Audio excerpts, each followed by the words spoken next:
Hello friends, आज हम सीखने जा रहे हैं इमोशनल इंटेलिजेंस के बारे में। Before we start with emotional intelligence, let us know something about emotions. What emotions? क्या होते हैं emotions? Emotions we can say are the bodily arousal which we feel in a certain situation.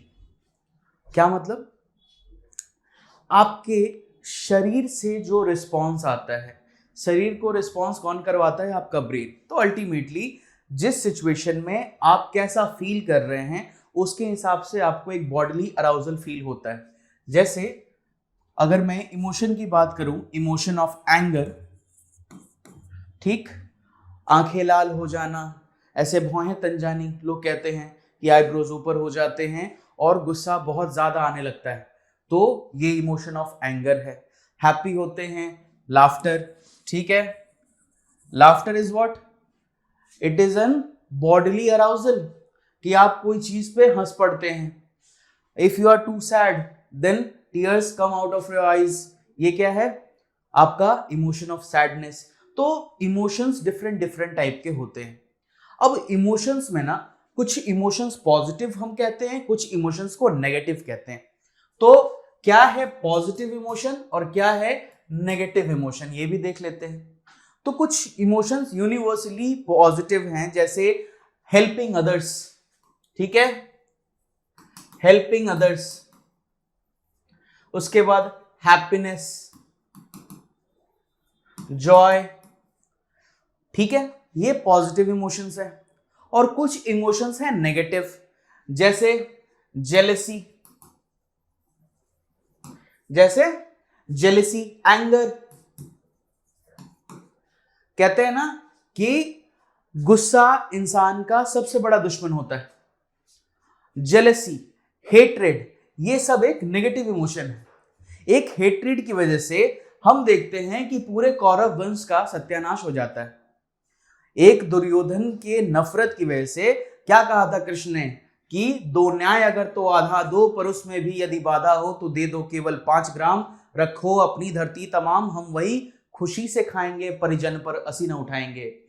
Duryodhan वह भी दे न सका, आशीष समाज की ले न सका। जो था असाध्य साधने चला, उल्टे हरि को बांधने चला।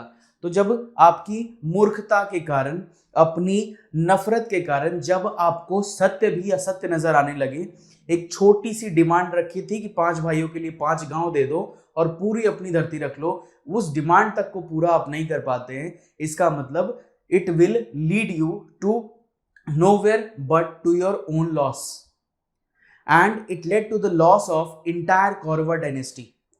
आई hope you all know this, ठीक है। तो इमोशनल इंटेलिजेंस क्या है, अब आगे देखते हैं। Emotional intelligence is the ability to understand and manage your own emotions, ठीक है, अपने खुद के इमोशंस को मैनेज करना, while also recognizing and respecting others feeling to act in a socially acceptable way. For example, आप अगर कहीं पे गए हैं, वहां अगर माहौल खुशी का है तो आप अचानक से रो तो नहीं सकते। कहीं शादी हो रही है तो आप वहां क्या रोने लगते हैं? नहीं। उसी तरह let's say you have gone to a funeral, आप वहां से हा हा हा करके हंस तो नहीं सकते। Is it acceptable? No, it is not socially acceptable behaviour. तो इमोशनल अंडरस्टैंडिंग होना, उसके लिए आपको चाहिए इमोशनल इंटेलिजेंस। इमोशनल इंटेलिजेंस रहेगी तो ना केवल खुद की बल्कि सामने वाले के भी इमोशंस को आप समझ पाएंगे। और जब आप सामने वाले के इमोशंस को समझ लेते हैं तो उसके अकॉर्डिंगली अपने बिहेवियर को, अपने इमोशंस को एक्सप्रेस करने का तरीका आप समझ लेते हैं। Am I clear on this everyone? I think yes. चलिए आगे बढ़ते हैं फिर। तो इसी पे डैनियल गोलमैन ने 5 कंपोनेंट्स दिए थे, किसके? इमोशनल इंटेलिजेंस के, कि क्या क्या होते हैं इमोशनल इंटेलिजेंस के 5 कंपोनेंट। लेट्स सी, ठीक। सबसे पहले क्या है? सोशल स्किल्स, ठीक, being able to create and maintain healthy relationships. कैसे हेल्दी रिलेशनशिप होती है? आपके कम्युनिकेशन स्किल से, आप किस तरह से बात करते हैं सामने वाले की तरफ, आपका समाज में बिहेवियर क्या है, ठीक है, आप में ओपननेस है या नहीं, आप में लिसनिंग पावर है या नहीं, आप दूसरे को सुनते हैं या सिर्फ अपनी भावना एक्सप्रेस करते हैं। तो अच्छी कम्युनिकेशन स्किल अगर आपके पास होगी तो सोशल स्किल आपकी अपने आप अच्छी हो जाएगी, ठीक है। Next, decision making. अगर आपको अपने भावनाओं को पता है, आप अपने इमोशंस को समझते हैं, then you will be able to take decision in a responsible manner. You will think before taking a decision, not after taking a decision you will think. समझ में आया? यानी डिसीजन लेने के, निर्णय लेने के पहले सोचना, सोचने के बाद अगर निर्णय लेने के बाद अगर आप सोचते हैं तो कहीं ना कहीं वो आपसे गलत करा देगा। ठीक है, आगे क्या है? एम्पैथी। एम्पैथी सिंपैथी के एक ऊपर स्टेज में है। अगर हम सीढ़ी वाइज जाए ना तो 3 बहनें हैं। सबसे पहले आती है सिंपैथी, फिर आती है एम्पैथी और फिर आता है कंपैशन। तो सिंपैथी होता है जब आप दूसरे के इमोशन को एक you look down upon themselves, आपके एक इमोशन एक्सप्रेस करना, आप समझते हैं कि हाँ भाई ये मुझे इमोशन एक्सप्रेस करना है, यू गो एंड से कि yes I am sorry for your loss, I feel very bad that you had to go through this, but आप उनका पेन अपने अंदर फील नहीं कर पाते।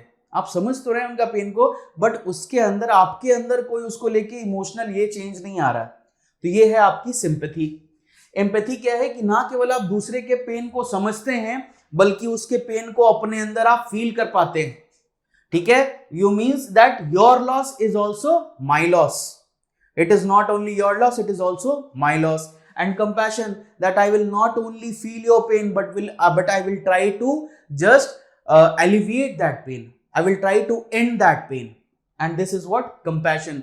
People, very few people like Mahatma Gandhi ji, Swami Vivekananda, इन लोगों ने ऐसा कंपैशन शो किया है, तभी तो महात्मा गांधी हैं, तभी तो बापू हैं। ऐसे हर कोई थोड़ी ना बन जाता है ना। नेक्स्ट क्या है? Self regulation. आप अपने इमोशंस को, आप अपने एक्शंस को रेगुलेट करेंगे। ठीक है, एंड दुनिया भर के, जैसे मैंने कहा ना कि अगर आप फ्यूनरल में गए और अगर आप शादी में गए तो दोनों में सोशली रेस्पॉन्सिबल बिहेवियर आप वहां पे शो करेंगे। तो आप अपने इमोशंस को सही ढंग से रेगुलेट कर पाएंगे अगर आपके अंदर इमोशनल इंटेलिजेंस होता है। एंड फिर क्या है? सेल्फ अवेयरनेस, यानी आपको अपनी फीलिंग, अपनी मोटिवेशंस के बारे में पता होना चाहिए। जैसे चैरिटी का भाव है, कमाने को तो हर कोई कमाते हैं। क्या हर कोई टाटा बनता है? क्या हर कोई रतन टाटा है? नहीं। क्या हर कोई टाटा एंटरप्राइज जैसा चैरिटी करता है? नहीं। तो अपना अपना भाव है ना। आप अपने आप के बारे में सेल्फ अवेयर होना चाहिए कि आपके लिए क्या है। बहुत लोगों को देखिएगा, गाड़ी, बंगला, पैसे, उनकी रिक्वायरमेंट ये है, किसी की रिक्वायरमेंट ये है कि हाँ मैं भी बढ़ूं, समाज भी बढ़े। वो समाज के अकॉर्डिंगली काम करते हैं, है ना। तो यही चीज है। नेक्स्ट, मायर एंड सैलवे ने एक इंटेलिजेंस का मॉडल दिया। तो मायर सैलवे जो इमोशन इंटेलिजेंस का मॉडल देते हैं, उनके हिसाब से ये 4 ब्रांच मॉडल उन्होंने बताया था। ठीक है, इन्होंने एक 4 ब्रांच मॉडल बताया which defines EI as the ability to. ठीक है, तो सबसे पहले आप परसीव करते हैं इमोशंस। ठीक है, perceive, identify and express emotion, emotional leads to others. आप दूसरे के इमोशंस को जानने से पहले अपने इमोशंस को भी फील करते हैं। इसको मैं और इजी तरीके से आपको बता देता हूं कि UAPM, emotional understanding, emotional assimilation, emotional perceiving and emotional management.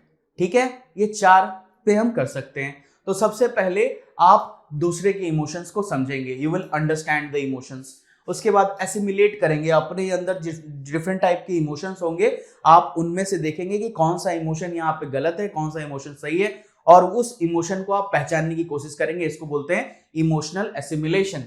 फिर होता है इमोशनल परसीविंग, यानी आप उस इमोशन को आइडेंटिफाई ना केवल करें बल्कि एक्सप्रेस करेंगे इमोशन, ताकि आप दूसरे को अपनी जो इमोशन है वो आप एक्सप्रेस कर पाए।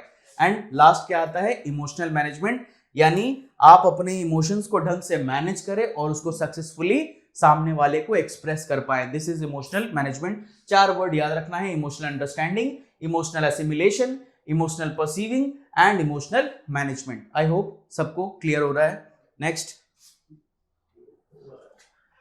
अब हम देखते हैं EQ और IQ, इन दोनों में क्या डिफरेंस है। कहते हैं कि अगर सिर्फ IQ के बेसिस पे अगर कोई कंपनी एम्प्लॉय हायर करेगी तो बहुत बार ये देखा जाता है कि लॉन्ग रन में वो एम्प्लॉय कुछ दिनों के लिए अच्छा तो होता है, लेकिन अगर उसमें एथिकल बिहेवियर की कमी है तो वो हार्मफुल भी हो सकता है। इंटेलिजेंस कोशेंट काफी है लेकिन इंटेग्रिटी नहीं है, एथिकल नहीं है अगर बंदा, तो ऑर्गेनाइजेशन के लिए काफी वो हानिकारक हो सकता है। एग्जाम्पल है आपका हमारे वर्ल्ड में ही ओसामा बिन लादेन, ठीक है, डॉक्टर AQ खान, ये सब आपके प्राइम एग्जाम्पल्स हैं। और इन लोगों के अंदर इंटेग्रिटी नहीं थी। तो इसीलिए इमोशनल कोशेंट क्यों ज्यादा इंपॉर्टेंट है इंटेलिजेंस कोशेंट से, ये देखते हैं। इससे पहले हम देखते हैं कि दोनों है क्या। तो इमोशनल कोशेंट क्या है भाई साहब? It measures a personals emotional intelligence focusing on their ability to recognise, यानी सामने वाले के इमोशन को और अपने इमोशन को भी रिकॉग्नाइज कीजिए कि कैसा इमोशन है।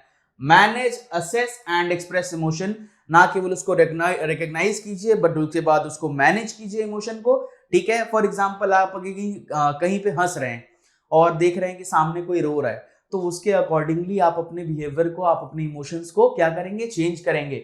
अगर कोई रो रहा है तो आप उसके पास बैठ के उसको हेल्पिंग हैंड बढ़ाएंगे। अगर उस समय आप हंसते नजर आए, कोई गिर गया, आपने हंस दिया, तो अल्टीमेटली सामने वाला आपके प्रति एक एनिमिटी डेवलप कर लेगा, एक हेट्रेड डेवलप करेगा। वो अच्छी चीज नहीं है। तो इसीलिए इमोशनल कोशेंट होना ज्यादा जरूरी है। It involve skills like recognising emotion, understanding others feeling, controlling one's own emotions and using emotions to communicate and connect socially, है ना। इंटेलिजेंस क्वोशिएंट क्या है? It is a score from standardised test that assess intellectual abilities used to evaluate academic skills. Intelligence quotient सबसे पहले पढ़े लिखे होंगे, academic पे भी आता है कि हाँ कौन बच्चा और कौन सा व्यक्ति, which individual is basically being able to learn more from these academics. पढ़ते तो सब है लेकिन क्या हर कोई टॉपर होता है? नहीं। तो जो टॉपर होता है उसके इंटेलिजेंस क्वोशिएंट में और जो सबसे लास्ट स्कोर कर रहा है उसके इंटेलिजेंस क्वोशिएंट में कुछ ना कुछ अंतर होगा। वैसे ही जो टॉप रैंक पे आता है, जो थर्ड रैंक पे आता है, दोनों के इंटेलिजेंस क्वोशिएंट में कुछ ना कुछ अंतर होगा। तो यही ये इवेल्युएट करते हैं। स्टैंडर्डाइज्ड टेस्ट है academic skills and they identify exceptional और इम्पेयर्ड इंटेलिजेंस। बहुत सारे आप देखते होंगे, कुछ कुछ एक्सेप्शनल इंटेलिजेंस मतलब छोटे छोटे बच्चे होते हैं एंड उनका दिमाग इतना अच्छा होता है कि वो मैथ्स में, जीके में दुनिया भर की नॉलेज होती है। किसी को पूरा भगवत गीता याद होता है, किसी को कुछ ना कुछ, तो कुछ कुछ बिल्कुल एक्स्ट्रा ऑर्डिनरी बच्चे भी होते हैं। IQ measures cognitive abilities like visual spatial reasoning, general knowledge, problem solving memory and quantitative reasoning। आपके अपने एग्जाम में भी आप देखेंगे, आपका एप्टीट्यूड चेक करने के लिए एक पेपर है प्रॉपर, CSAT, है ना। क्या है ये? आपका इंटेलिजेंस क्वेश्चन चेक करता है और कुछ नहीं करता। अब कोई बोलता है कि CSAT यार बहुत टफ है, बहुत टफ है, वो टफ इसीलिए है ताकि आपको UPSC चेक करना चाहता है कि जो बंदा मैं लेकर आ रहा हूं कम से कम उसमें इतना बेसिक स्किल तो हो कि अगर 100 प्रॉब्लम है तो एटलीस्ट वो 33.33% प्रॉब्लम तो सॉल्व करे। हम लोगों से अगर वो भी नहीं हो पाता देन वो मुश्किल हो जाता है। UPSC भी कहीं ना कहीं चाह रही है कि हमें प्रॉब्लम सॉल्वर्स मिले। Being a civil servant you have to solve the problem, है ना। नेक्स्ट, तो कैसे फायदा मिलता है सिविल सर्वेंट को अगर उनके अंदर इमोशनल क्वोशिएंट रहेगा, इमोशनल इंटेलिजेंस रहेगा? सबसे पहले you will be easily able to target policies, और टारगेटिंग पॉलिसीज में आप आराम से चेक करेंगे। अगर आपके पास अच्छी EI रहेगी then you will understand the emotional needs of people helping to create more effective policies. यानी जो बेनिफिशियरीज होंगे आपकी, आप उसको ढंग से टारगेट कर पाएंगे। किसके लिए? देखिए, जैसे हम कहते हैं कि one size fits all approach अगर हर जगह लगाए तो वो रिजल्ट अच्छा नहीं आएगा। तो आप आइडेंटिफाई करेंगे कि कौन सा अप्रोच कहाँ लगा के हम काम को इजी बना सकते हैं, कि कौन सी पॉलिसी किसके लिए ज्यादा बेनिफिशियल है, किस जगह पे क्या काम करे, है ना। वहां पे फॉर एग्जाम्पल जैसे एकेडमिक्स है ना,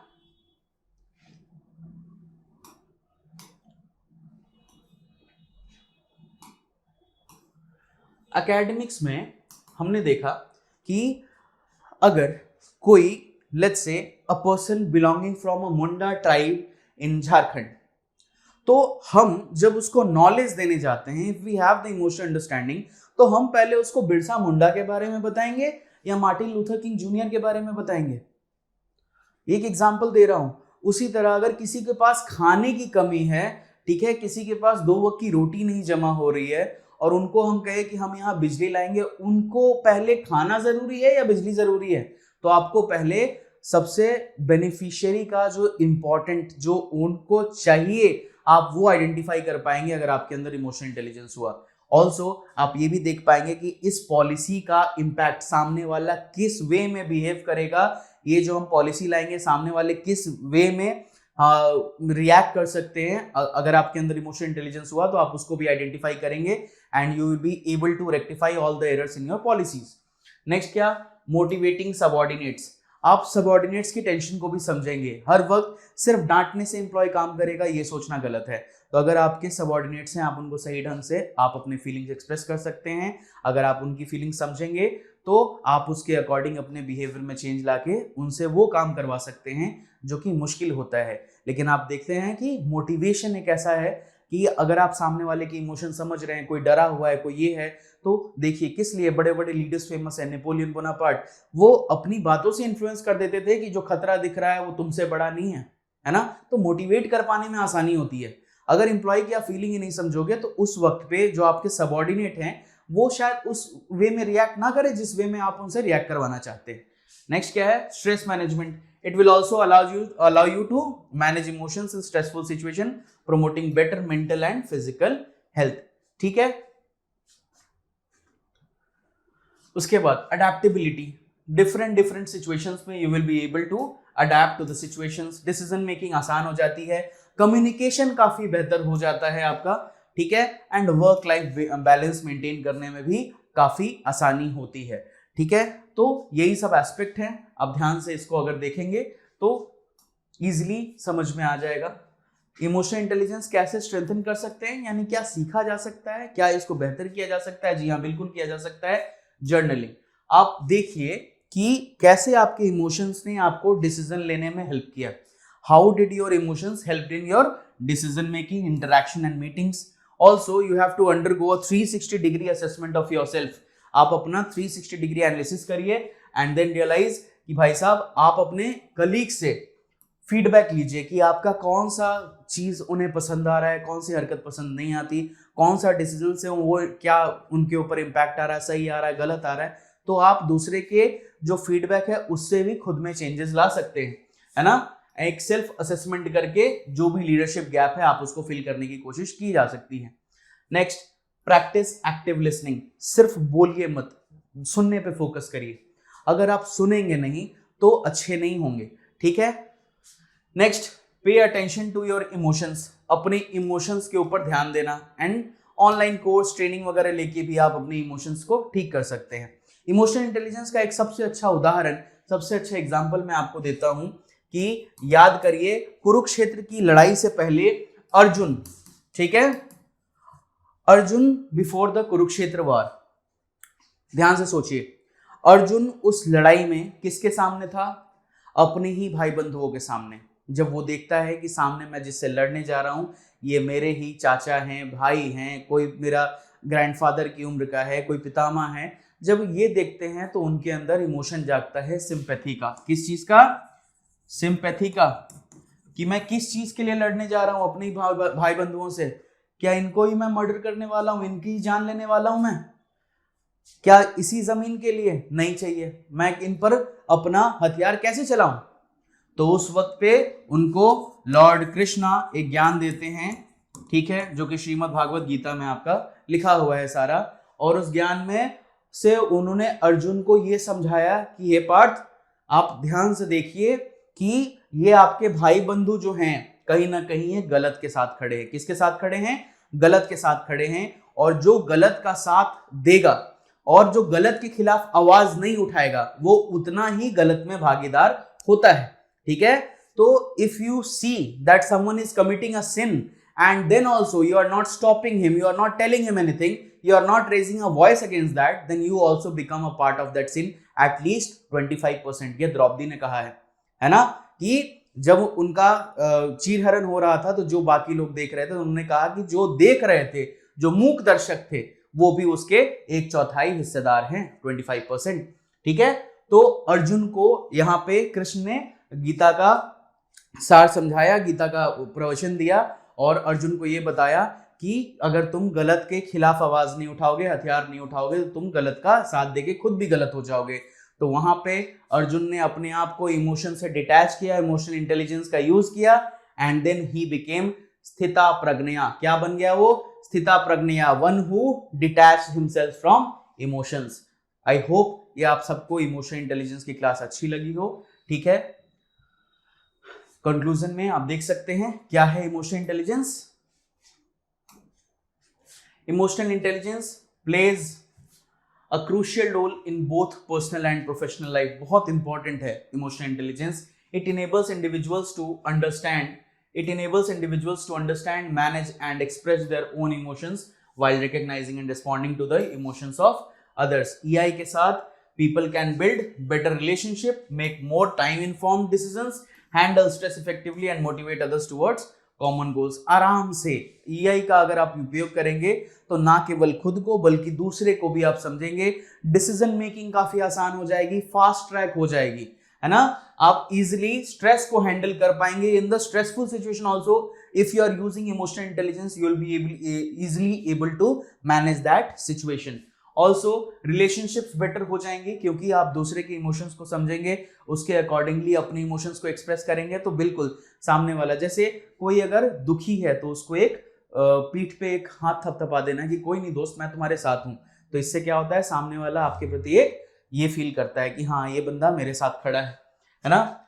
मेक मोर इन्फॉर्म्ड डिसीजंस, आप दूसरे के इमोशंस को समझेंगे कि कौन से डिसीजन से दूसरा किस तरह अफेक्ट होगा। ठीक है, एंड मोटिवेट अदर्स, आप दूसरे को मोटिवेट कर पाएंगे कि भाई साहब ये हमारे कॉमन गुड के लिए है, ये हमारे कॉमन गोल्स है, हम सब के आगे आने से ही ये आप सबका फायदा होगा। And then you will be able to motivate others to come towards you and help. Leadership में स्पेशली फील्ड्स लाइक गवर्नेंस और मैनेजमेंट में EI कम्युनिकेशंस को बेहतर करने में काम आता है, पॉलिसी मेकिंग बेहतर होती है, प्रॉब्लम सॉल्विंग स्किल डेवलप होते हैं, and ultimately emotional intelligence fosters personal wellbeing, team collaboration and success in a variety of setting. ठीक है, thank you class, I hope you all have like this lecture, और ऐसे ही ज्यादा informative videos के लिए हमारे साथ बने रहें। Thank you.